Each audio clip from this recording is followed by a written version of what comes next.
नवी मुंबई आंतरराष्ट्रीय विमानतळाला लोकनेते दिबा पाटील यांचं नाव द्यावं या मागणीसाठी सर्वपक्षीयांनी वर्षानुवर्ष लढा दिला।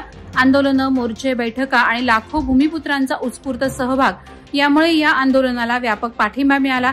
मात्र आता खासदार सुरेश उर्फ बाळ्यामामा म्हात्रे या लढ्यात घुसखोरी करत असून हा लढा पूर्वीपासून सुरू असताना तेव्हा ते कुठे होते असा खडा सवाल लोकनेते रामशेठ ठाकूर यांनी उपस्थित केला। श्रेय घेण्याच्या हेतूनेच म्हात्रे पुढे येत असल्याची टीकाही त्यांनी पत्रकार परिषदेत केली। तसंच समितीचं काम बिघडवू नये असा रोखठोक सल्लाही दिला। आज जी काही माझी अभिनय क्षेत्रात वाटचाल सुरू आहे ती केवळ रसिकांमुळेच। रसिक प्रेक्षक माझे मायबाप आहेत। मला महाराष्ट्राच्या जनतेनं भरभरून प्रेम दिलं। यापूर्वी माझे अनेक सत्कार झालेत, पण उलव्यातील यमुना सामाजिक शैक्षणिक संस्थेमार्फत झालेला नागरी सत्कार मी आयुष्यभर विसरणार नाही। त्यामुळे महेंद्र शेठ घरत यांच्याही प्रेमात मी पडलोय असे उद्गार पद्मश्री महाराष्ट्र भूषण अशोक सराफ यांनी नागरी सत्काराला उत्तर देताना काढले। उलव्यातील भूमिपुत्र भवन येथे अशोक सराफ यांचा सपत्नीक भव्य नागरी सत्कार सोहळा झाला। यावेळी नरेंद्र बेडेकर निर्मित बहुरूपी अशोकच्या मेजवानीनं रसिक मंत्रमुग्ध झाले।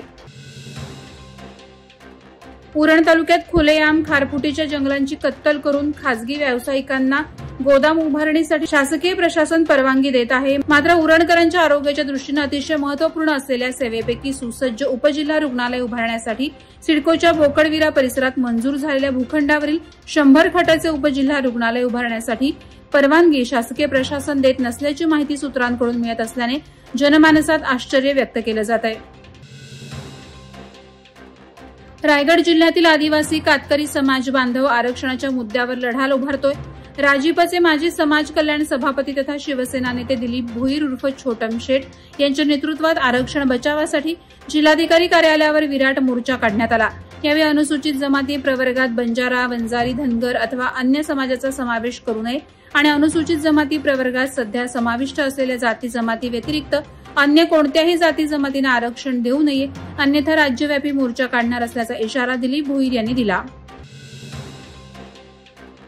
रायगड जिल्ह्याच्या राजकारणामध्ये खासदार सुनील तटकरे यांना मागील 40 वर्षापासून जनता आपला लोकप्रतिनिधी म्हणून निवडून देत आहे। जे तटकरे साहेबांच्या पायाला हात लावून मोठे झाले ते तटकरे साहेबांवर टीका करत आहेत। त्यांनी ती थांबवावी, अन्यथा त्यांना यापेक्षाही परखड शब्दामध्ये भविष्यात उत्तरे दिली जातील असा इशारा राष्ट्रवादी काँग्रेसचे प्रवक्ते धनंजय देशमुख यांनी शिवसेना शिंदे गटाचे अलिबागचे आमदार महेंद्र दळवी यांना दिला। ते रोह्यात एका कार्यक्रमात बोलत होते।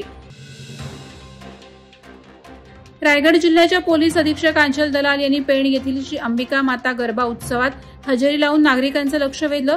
नागरिक आणि पोलीस यांच्यातील दरी कमी करण्यासाठी त्यांनी नवरात्रीच्या उत्सवात सहभाग घेतला।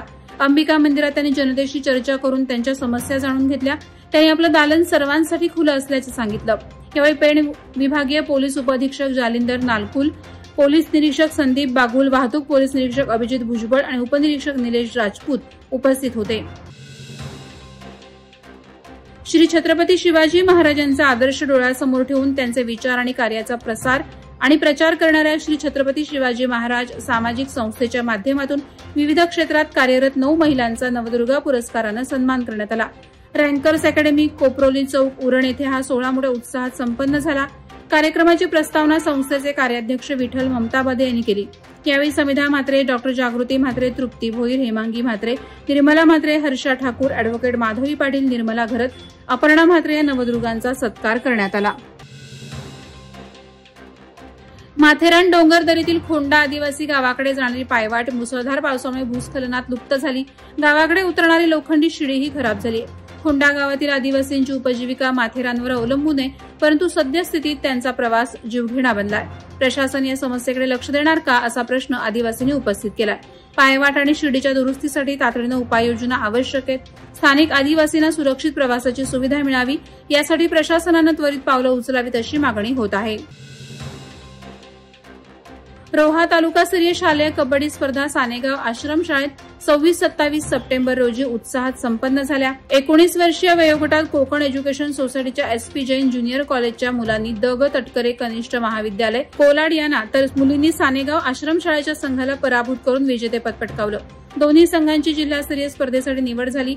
शाळा समितीचे अध्यक्ष नरेंद्र जैन, प्रभारी प्राचार्य DM पवार, संतोष गोळे यांनी खेळाडूंचं अभिनंदन केलं। या यशानं शाळेची ख्याती वाढली असून विजेत्यांचं सर्वत्र कौतुक होत आहे। अॅडव्होकेट राजीव साबळे यांनी उपमुख्यमंत्री अजित पवार यांच्या प्रमुख उपस्थितीत राष्ट्रवादी काँग्रेस पक्षात प्रवेश केल्यानंतर त्यांना पक्षातर्फे कोकण विभाग संघटक तथा मुख्य प्रवक्ते अशी नवी जबाबदारी देण्यात आली। त्याबद्दल पत्रकार परिषद घेत अॅडव्होकेट राजीव साबळे यांनी उपमुख्यमंत्री अजित पवार आणि खासदार सुनील तटकरे यांचे आभार मानले। तसंच आमदार महेंद्र दळवी, तुम्ही आमचेही मित्र आहात, 2 वेळा तुम्ही आमदार झाला आहात, मात्र शब्द जपून वापरा, इतरांनाही तशा प्रकारे बोलता येतं असा इशारा अॅडव्होकेट राजीव साबळे यांनी पत्रकार परिषदेत बोलताना आमदार दळवी यांना दिला। खालापूरमधील ग्रुप ग्रामपंचायत वडगाव यांनी 1 दिवस 1 तास 1 साथ या घोषवाक्याने महाश्रमदान शिबिर आयोजित केलं। मुख्यमंत्री समृद्ध पंचायत राज अभियानांतर्गत राबवलेल्या या मोहिमेला उत्स्फूर्त प्रतिसाद मिळाला। माझी वसुंधरा अभियानात कोकण विभागात प्रथम क्रमांक मिळवणाऱ्या वडगाव ग्रामपंचायतीनं स्वच्छता, सुशासन आणि हरित विकासावर भर दिला। सार्वजनिक ठिकाणं, पर्यटन स्थळे, नदी किनारे आणि उद्याने स्वच्छ करण्यात आली। यावेळी ग्रामविकास अधिकारी सुहास वारे यांनी राज्यात प्रथम क्रमांक मिळवण्याचा निर्धार व्यक्त केला।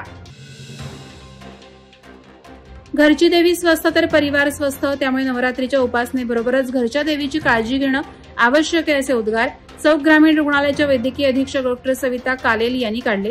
स्वस्थ नारी सशक्त परिवार या अभियानाच्या अंतर्गत चौक ग्रामीण रुग्णालयात महिलांची विशेष आरोग्य तपासणी शिबिर आयोजित करण्यात आलं होतं। त्याप्रसंगी त्या बोलत होत्या।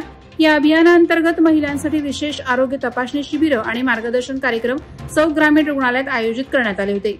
वादळवारा लाईव्हसाठी न्यूज ब्युरो, रायगड। नवी मुंबई व रायगड जिल्ह्यातील ताज्या बातम्या आणि घडामोडींसाठी सबस्क्राईब करा वादळवारा लाईव्ह चॅनल आणि दाबा बेल आयकॉन।